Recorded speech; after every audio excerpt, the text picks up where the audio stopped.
அடுத்தபடியாக பத்திரிகையாளர் திரு சுவாமிநாதன் அவர்கள் இணைந்திருக்கிறார். அவரிடம் பேசுவோம். சார் வணக்கம். இணைப்பில் இணைந்தமைக்கு நன்றி. மனோஜ் பாண்டியனை தொடர்ந்து தற்போது வைத்திலிங்கமும் ஓபிஎஸ் அணியை விட்டு விலகி திமுகவில் ஐக்கியமாகி இருக்கிறார். தனது ஆதரவாளர்களை தக்க வைத்துக் கொள்ள ஓபிஎஸ் தவறிவிட்டாரா அப்படிங்கிற கேள்வி எழுந்திருக்கு. இது அவருக்கு எவ்வளவு பலவீனமான ஒரு விஷயமாக இருக்கும் அவருடைய அரசியல் வாழ்க்கையை பொறுத்த வரைக்கும் உங்களுடைய பார்வை? நிச்சயமாக இது பன்னீர்செல்வம் அவர்களுக்கு ஒரு பெரிய பின்னறிவு அப்படின்னு தான் நம்ம பார்க்கணும். ஏற்கனவே ஓபிஎஸ் அவர்களோடு சேர்த்து அவர் அணியில இருந்த சட்டமன்ற உறுப்பினர்களோட எண்ணிக்கை மொத்தம் 4. அது ஓபிஎஸ் அவர்களோடு சேர்த்து. இது போக இப்போ ஓபிஎஸ் அவர்களும் உசிலம்பட்டி அந்த தொகுதியோட சட்டமன்ற உறுப்பினர் ஐயப்பன் அவர்கள் 2 பேர் மட்டும்தான் இப்போ ஓபிஎஸ் அணி அப்படின்னு நம்ம சொல்லக்கூடிய அளவோட சட்டமன்ற உறுப்பினர்களா இருக்காங்க.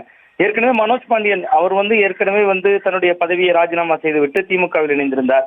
இப்ப அவருடைய பாணியிலேயே வைத்திலிங்கம் அவர்களும் இணைந்திருக்கிறார். இது என்ன செய்தி அப்படின்னு நீங்க முதல்ல முக்கியமா பாத்தீங்கன்னா, ஓபிஎஸ் அவர்களுடைய ஒரு தெளிவான முடிவெடுக்கிறதுல இருக்கிற தடுமாற்றத்தை தான் இது காட்டுது. கிட்டத்தட்ட 4 எம்எல்ஏக்கள் உங்களோட சேர்த்து அவரோட இருக்கிறாங்க. அந்த இருக்கிற சட்டமன்ற உறுப்பினர்களே தக்க வைக்கணும் ஒன்று. இன்னொன்று ஒரு தெளிவான முடிவெடுக்கணும்ல. நீங்க அதிமுக தொண்டர்கள் உரிமை மீட்பு கழகம் அதை நான் குழுவை கழகமா மாத்திட்டேன்னாரு. ஒரு தெளிவான முடிவெடுப்புங்கிறாரு. தை பிறந்தால் வழி பிறக்கும் அப்படின்னு அண்மையில கூட உச்சரித்திருந்தார் பன்னீர்செல்வம் அவர்கள்.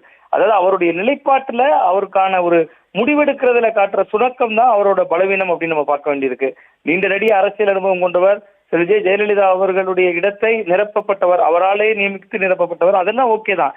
பட் அந்த காலச்சூழல் மாறி இருக்குல்ல. நீங்க முடிவெடுக்க வேண்டிய ஒரு தேவை இருக்கும் பொழுது எந்த விதமான முடிவுகளையும் எடுக்காததனுடைய வெளிப்பாடு தான் இது. இப்ப இதன் மூலமா இன்னொரு விஷயம் கூட நம்ம புரிஞ்சுக்கலாம். ஓபிஎஸ் அவர்கள் திமுக கூட்டணி பக்கம் நகர்வதற்கான வாய்ப்பே இல்லை. ஏற்கனவே எடப்பாடி பழனிசாமி அவர்கள் அதிமுகவில் இடமில்லைன்னு சொல்லிட்டார், தெளிவுபடுத்தி விட்டார். டிடிவி தினகரன் அவர்களுக்கு இடம் இருக்கு, ஓபிஎஸ்க்கு இடமில்லை என்று விட்டார். ஆனா இவர் ஏன் திமுக பக்கம் நகர முடியாது அப்படின்னா, உங்களுக்கு அவர்கள் அணியில் இருக்கக்கூடிய மனோஜ் பாண்டியன் அவர்களோ வைத்திலிங்கம் அவர்களோ ஓபிஎஸ் திமுக பக்கம் நகர்வார்னா அவரோடு சேர்ந்தே நகர்ந்திருப்பாங்க. அது ஓபிஎஸ்க்கும் ஒரு கௌரவமாக இருந்திருக்கும். இப்ப நீங்க ஒரு ஆலமரம் போல இருந்த ஒரு மிகப்பெரிய இயக்கம் அதிமுக 31 ஆண்டுகள் ஆண்ட ஒரு இயக்கம். அந்த கட்சியினுடைய ஒருங்கிணைப்பாளர் ஒரு உயர்ந்த பதவியில் இருந்தவர் ஓபிஎஸ், முதல்வர் பதவி வரைக்கும் வகித்தவர். ஸோ அப்ப அவரு தன்னுடைய ஆதரவாளர்களை கூட அவர் திருப்திப்படுத்த முடியாம ஒவ்வொருத்தரா இழந்துட்டு இருக்கிறது. அண்மையில கூட அவருக்காக தொலைக்காட்சி வாதங்கள் எல்லாம் பங்கேற்ற முன்னாள் சட்டமன்ற உறுப்பினர் சுப்ரத்திரம் போன்றவர்களும் திமுக இணைஞ்சிருந்தாங்க. ஸோ இது ஓபிஎஸ் அவர்களுக்கு பெருத்த பின்னடைவு.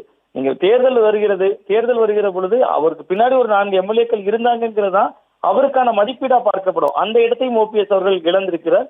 இதுக்கு முழுக்க காரணம் பன்னீர்செல்வம் அவர்களுடைய முடிவெடுக்கிறதுல காட்டின மெத்தனம், அதே மாதிரி ஒரு தெளிவான முடிவெடுக்கிறதுல காட்டின தயக்கம். அதுதான் அவரோட மெத்தனம் என்பதை விட தயக்கம். இது என்ன ஆகுமோ, இப்பவுமே அவர் தேசிய ஜனநாயக கூட்டணியில இருந்து ஏதாவது சிக்னல் வருமா, பாஜக நமக்கு ஏதாவது நல்லது பண்ணிட மாட்டாங்களா? ஒரு மனிதர் தன்னை நம்பி அரசியல் செய்கிற பொழுது ஒரு பெருங்கூட்டத்தை திரட்ட முடியும்.